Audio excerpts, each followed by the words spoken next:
আবারও নজর রাখতে হচ্ছে বাংলার দিকে। যাদবপুরের এই ঘটনার পর প্রায় 200 জন এসএফআই ছাত্র নেতা যোগদান করলো তৃণমূলে, এবং যে খবর পাওয়া গেছে যে অনুব্রত মণ্ডলের হাত ধরেই গতকালকে যাদবপুরের এই ঘটনার পর প্রায় 200 জন এসএফআই ছাত্র নেতারা যোগদান করেছেন বোলপুর জেলা তৃণমূলের দলীয় কার্যালয়ে।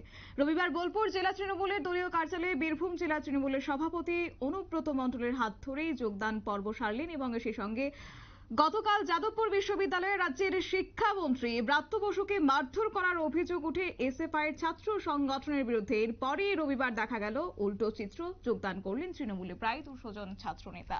কি বলছেন অনুব্রত মণ্ডল, তৃণমূল সভাপতি, শুনুন।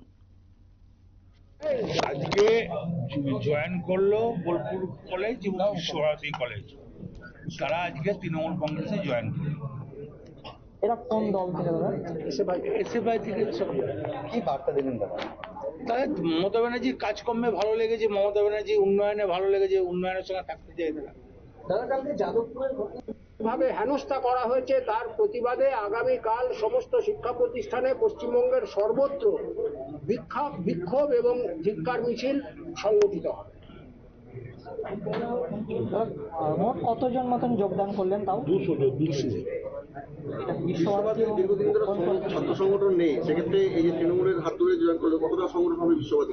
অবশ্যই এই ছাত্রছাত্রীদের জয়েনিং এ বিশ্বভারতীর যে ছাত্র সংগঠন তৃণমূল ছাত্র পরিষদ, তাতে আমরা আশাবাদী আগামী দিনে যেভাবে অতীতেও তৃণমূল ছাত্র পরিষদ আন্দোলনের মাধ্যমে কর্তৃপক্ষের বিভিন্ন অগণতান্ত্রিক সিদ্ধান্তের বিরুদ্ধে লড়াই আন্দোলন সংগঠিত করেছে, আগামী দিনেও এরা জয়েন করাতে আমাদের আন্দোলন শক্তিশালী হবে। আপনারা শুনলেন তাদের বক্তব্য। এবং অন্যদিকে তৃণমূলের সভাপতি অনুব্রত মণ্ডল তিনি বললেন যে মমতা ব্যানার্জির কাজে ওরা খুশি হয়েছেন, তাই তারা যোগদান করেছেন, এবং পাশাপাশি এও বক্তব্য শোনা গেছে যে আগামী দিনে এই ঘটনার বিরুদ্ধে তারা প্রতিবাদে সামিল হবেন, এবং সেই সঙ্গে যারা আজকে যোগদান করেছেন প্রায় 200 জন এসএফআই ছাত্রনেতা, তাদেরকে সঙ্গে নিয়ে এই যোগদান তাদের কর্মসূচি, বিক্ষোভ কর্মসূচি তারা জারি রাখবেন।